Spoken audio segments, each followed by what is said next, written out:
लोकसभा नेता राहुल गांधी और कांग्रेस महासचिव प्रियंका गांधी वाड्रा ने दिल्ली में 10 जनपद के बाहर कुलियों के एक समूह से मुलाकात की। मुलाकात के दौरान एक कुली ने कहा कि मैंने राहुल गांधी को बताया देश के विभिन्न हिस्सों से कुली यहां एकत्र हुए हैं। कांग्रेस सांसद शशि थरूर ने बांग्लादेश में चल रहे हालात पर चिंता व्यक्त की। उन्होंने कहा कि भारत का विदेश मंत्रालय ढाका में चिंताजनक स्थिति पर नजर रख रहा होगा। मुझे लगता है कि विदेश मंत्रालय बहुत सावधानी से स्थिति की निगरानी कर रहा होगा। जेएमएम की सांसद महुआ माझी ने कहा कि ये राज्य का मसला है, दोनों राज्यों को मिलकर बात करनी चाहिए। झारखंड में पठारी इलाके ज्यादा हैं। अगर केंद्र सरकार सहायता करे तो झारखंड के पानी को झारखंड में ही रोककर वहां सिंचाई की व्यवस्था कर वहां के लोगों को रोजगार दिया जा सकता है। सपा नेता एसटी हसन ने कहा कि अयोध्या रेप मामले की जांच सही होनी चाहिए। अगर ये आदमी अपराधी को फांसी चढ़ा दे लेकिन इस पर राजनीति ना करे। आजकल तो डीएनए टेस्ट का रिजल्ट जल्दी आ जाता है, तो बीजेपी को डीएनए टेस्ट करने में परेशानी क्या है।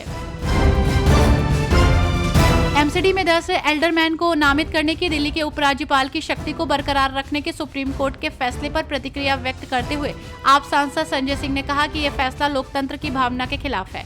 मुझे लगता है कि ये भारतीय लोकतंत्र के लिए बहुत बड़ा झटका है।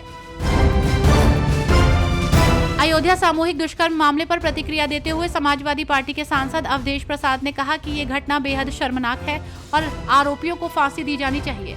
उन्होंने ये भी कहा कि उनकी पार्टी ने मांग की है कि सरकार पीड़िता और उसके परिवार को सुरक्षा प्रदान करे और कम से कम 20 लाख रुपए का मुआवजा दे। शिवसेना यूबीडी के राज्यसभा सांसद संजय राउत ने कहा कि उनकी पार्टी वक्फ बोर्ड पर संसद में चर्चा करेगी। उन्होंने कहा कि अभी तक पूरा ड्राफ्ट नहीं आया है। इस सरकार में 10 साल में सबसे ज्यादा लैंड जिहाद हुआ है।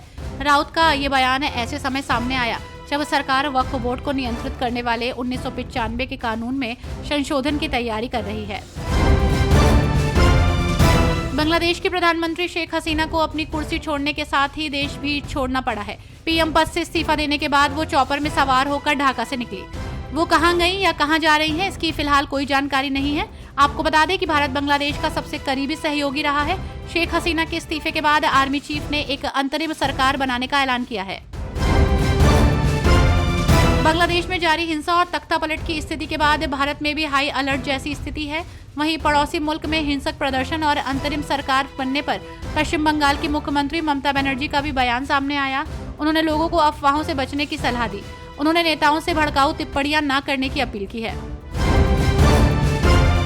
हरियाणा में हुई नायब सैनी सरकार की कैबिनेट बैठक में कई बड़े ऐलान किए गए हैं। मुख्यमंत्री नायब सिंह सैनी ने बताया कि बैठक में 21 एजेंडे रखे गए थे, जिनमें से 20 एजेंडे मंजूर कर लिए गए हैं।